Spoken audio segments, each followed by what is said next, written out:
If you got your Hotel Collection Penthouse Diffuser running, but the scent is barely noticeable or completely missing, it's on, it looks fine, but the fragrance just isn't spreading the way it should. That usually means the issue isn't the device itself, it's something interrupting the diffusion process.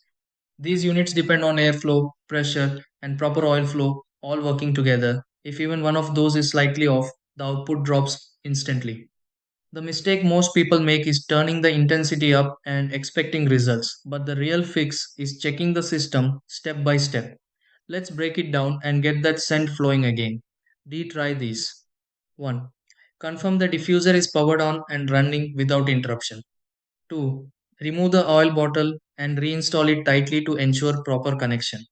3. Check the nozzle and clean any oil residue blocking airflow. Move the diffuser to a more open space for better distribution. Number 5.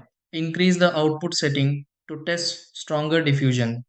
6. Let it run briefly and confirm the fragrance starts spreading evenly.